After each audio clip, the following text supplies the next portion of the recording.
What up? It's story time with MC Me. Gather around, gather the kids, get the whole family involved in this one.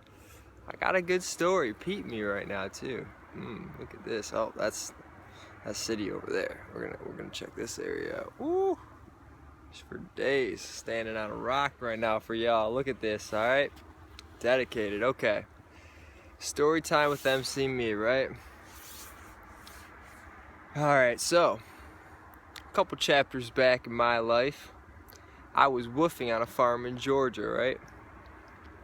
And at that farm, I was reading all types of books, right? All types of books. And while I was there, it was in the middle of the winter, right?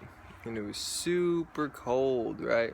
Super cold. I'm smiling because it's just, I know, it's a good story, yo. So super cold, right?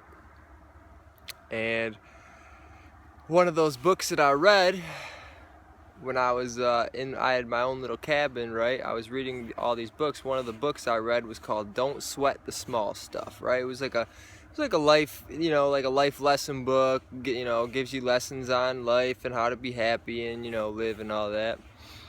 And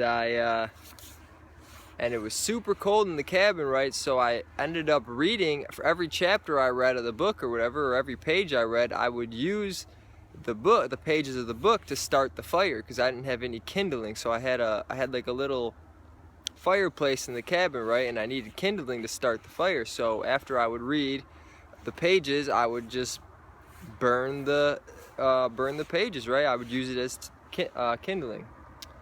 So as the chapters go on in my life, I end up leaving that farm, I end up going home, right?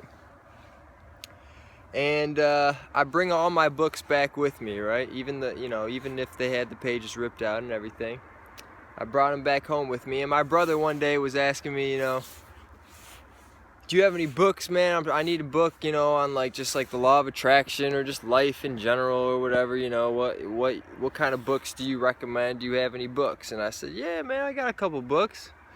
So one of the books that came to mind was Don't Sweat the Small Stuff, all right? I don't know who the author is, but if you look it up, you'd find it. So I gave him the book, Don't Sweat the Small Stuff, right? And he gets the book or whatever, he throws it on his bed, and 2 weeks go by and he calls me up and he goes, yeah, man, I got the book. I just went to open it up and, I was going to start reading it, but the first 2 chapters are ripped out of the book, man. How am I supposed to read this book if the first 2 chapters are ripped out of it? I feel like I'm missing some important information, it's frustrating him, right? He starts getting frustrated. And I said, well, I used the pages for fire or whatever. He's like, you used the pages to start a fire? He started going off. I said, you know what, man? Don't sweat the small stuff.